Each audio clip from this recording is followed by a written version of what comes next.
Now with us to talk further about China-Brazil relations is Einar Tangen. He is the Senior Fellow at the Taihe Institute and Chairman of Asia Narratives. Welcome as always to the show, Einar. Good morning. Good morning, Gerald. Hi. So I want to start by first getting your thoughts to China and Brazil elevating the status of their bilateral relationship to comprehensive strategic partnership. How will this be felt on the ground? Well, Gerald, I mean, a lot of people get confused about exactly what all these words mean. China tends to describe their relations very individually. There are different levels, but what started as a strategic partnership with Brazil in 1993 is now being termed a golden partnership.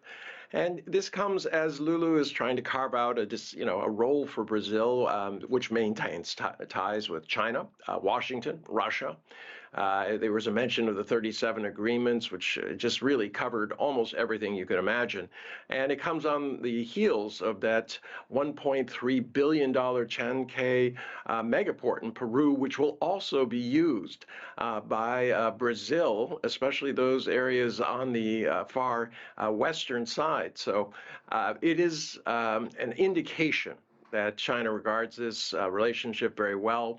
Xi is filling the vacuum created by the U.S., strengthening resources and sales markets and showing the fruits of what happens when you have 10 years of consistent Belt and Road initiatives.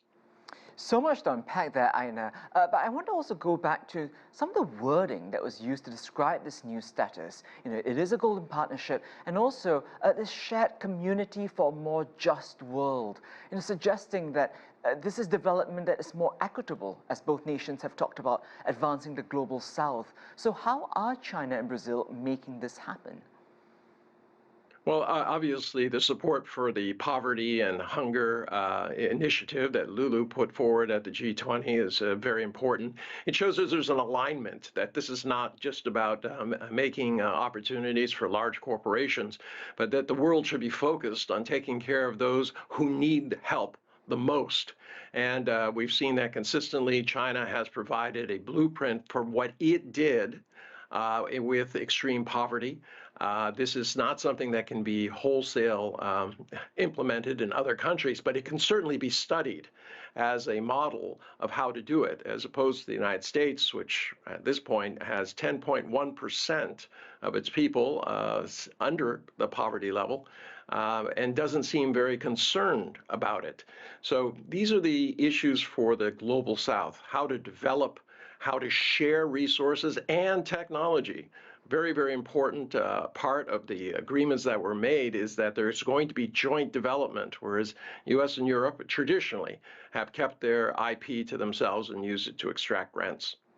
And yet, despite this, relationship that seems to get stronger and stronger, Brazil still has not joined China's Belt and Road Initiative.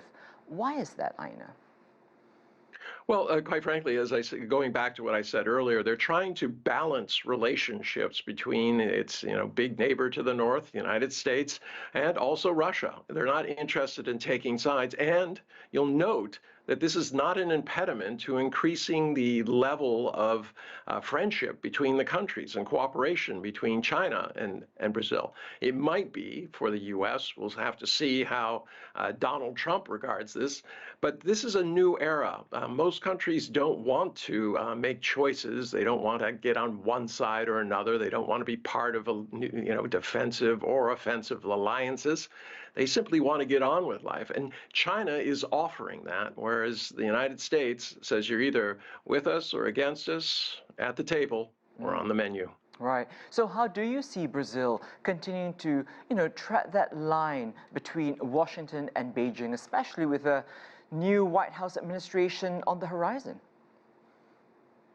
Well, I think everybody, Lula and everybody else in South America is, kind of just waiting and seeing what exactly Donald Trump has in store for the world. He's indicated he's about to declare economic warfare on the entire world, 10% across the board, and then single out countries, especially those with trade surpluses with the United States. That includes Mexico, China, could include Vietnam, things like this.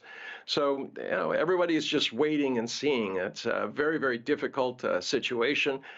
He's declared that he is going to be tough, and that the world is only about making America great again, not what Lula and Xi were talking about, which is helping the whole world become a better place. Win-win versus zero-sum.